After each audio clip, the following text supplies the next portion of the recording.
I want to read just one verse from the letter to the Ephesians, chapter 4, and it's verse 25. Therefore, having put away falsehood, let each one of you speak the truth with his neighbour, for we are members one of another.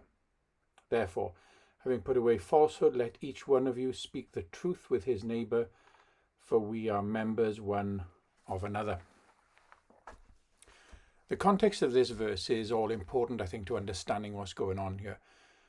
God, we've been told earlier in this letter, is creating a new humanity through Jesus Christ. A new humanity where there are no divisions between people, not on the basis of race or anything else for that matter, gender, language, colour, and so on. And the focus of this creative work is the church, where the Holy Spirit is transforming individuals and relationships in order to produce a community that as a whole resembles Jesus. And following on from that, the verses from the one that we've just read through to the next chapter are a series of instructions that follow on from this teaching and that are designed to encourage the readers to become this new, unified and united community. Now, this instruction that we've just read, this instruction not to lie to each other but to speak in truth, well, it seems pretty basic, really. Pretty basic and obvious. But there is, I think, more to it than we might at first realise.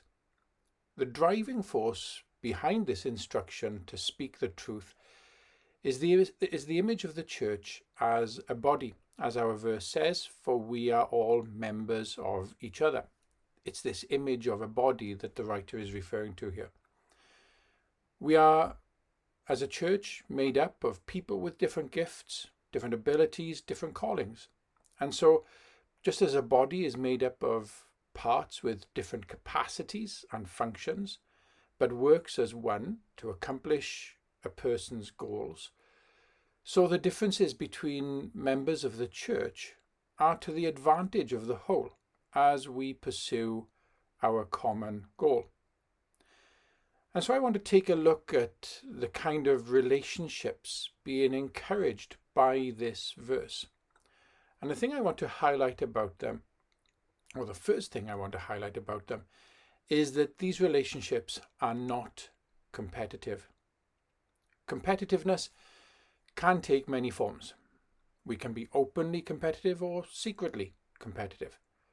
And then we can each be competitive about different things. We can be competitive over achievements and accomplishments. We can be competitive over our own particular definition of success, whether that's status, wealth, or so on.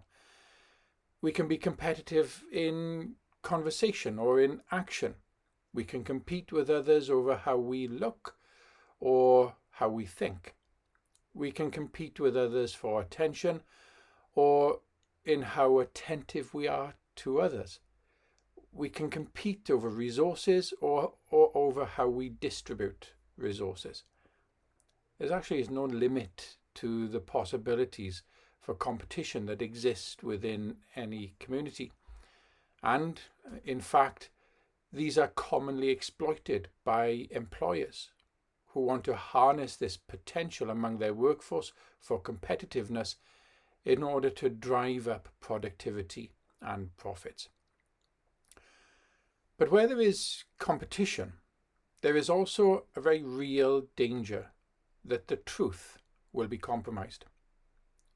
Winning the competition inevitably, I think actually, becomes more important than the truth. Competitiveness is the enemy of truth.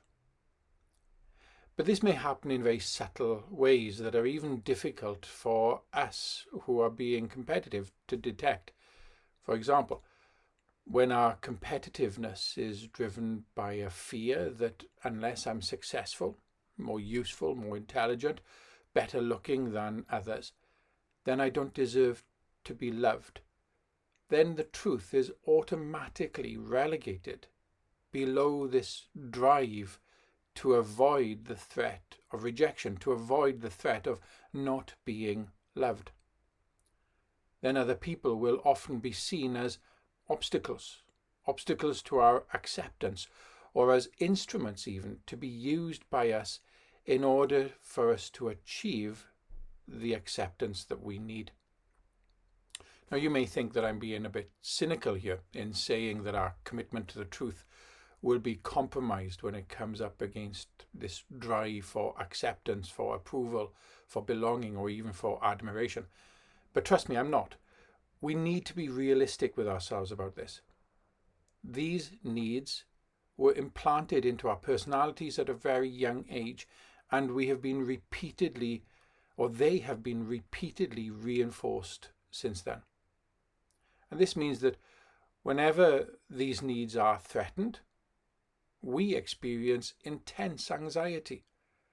An intense anxiety which we feel the need to get rid of. We have to stop feeling this anxiety. And so if that means that we twist the truth or manipulate others in order to get rid of this anxiety and to achieve acceptance or belonging or admiration, then that's what we will tend to do. We may feel bad about it afterwards. We may identify it as a sin. We may pray over it and be very, very genuine in doing so.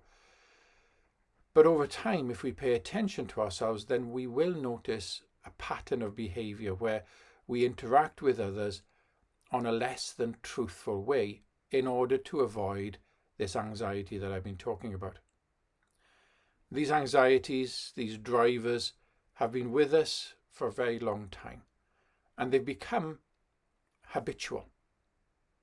So much so that we've probably forgotten why they exist at all. It is simply who we believe ourselves to be. And that's why it's really very, very difficult for us to change this. And this is also why it is important for us to belong to a community where this narrative we have, this narrative that tells the story of a little boy or a little girl who is threatened by rejection or some other form of harm unless they are better than others, where that narrative has every opportunity of being rewritten into something that works much better for us now that we are adults. And it's in this community that this rewriting of our narratives will happen. And the rewriting begins with the experience of belonging to the community unconditionally. Going back to the analogy of the body, the leg doesn't impose conditions on the arm to belonging to the body. It accepts the arm as part and parcel of itself. So it is with the church. This acceptance must be radically unconditional. This acceptance, that is, of one another. It needs to be radically unconditional.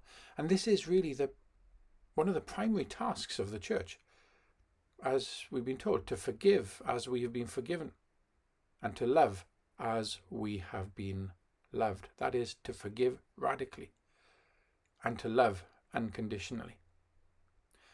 Over time, this radically unconditional acceptance can erode the anxieties of rejection and begin to loosen those parts of our narrative that drive us to compete with others.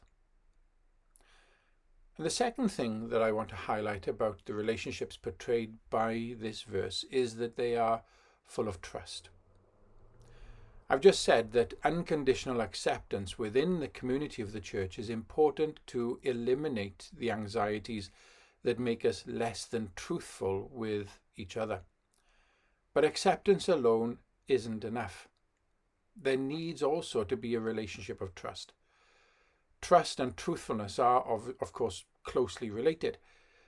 And while we continue to be chained to our old narrative that drives us to compete with others, then this trust will be difficult to nurture. But as we rewrite that old narrative, so we also have the opportunity to experience the trust that others within the community put in us. This experience of trust reinforces the new narrative that is free from competition. And so a kind of virtuous circle develops. As a new narrative is adopted, so trust is developed. And as trust is developed, so our new narrative gets a boost, which in turn encourages further trust. Within the setting of the church, this trust is nurtured in the pursuit of common goals and the tasks of the church. In the passage that goes before the verse that we've just read, Paul talks about the church growing as all its members exercise their individual ministries. As we help each other, so we practice love within the church, and also we join together to demonstrate the love of Christ to our other communities through the various outreaches of the church. And as we do this, so we build that essential trust. We learn to trust others and not to view them as threats or competitors. And just as importantly, others learn to trust us. It's as we work together towards fulfilling our divine calling as a church that trust develops within the community. And ultimately, truth triumphs. And this process is really worth pursuing and not giving up on. It's difficult and it does encounter many setbacks. But let's not forget the huge payoff here. Jesus, you remember, said, "I am the truth." And so when truth characterizes our community, then our community, our church, is attaining, to quote an earlier verse in this letter, the measure of the stature of the fullness of Christ.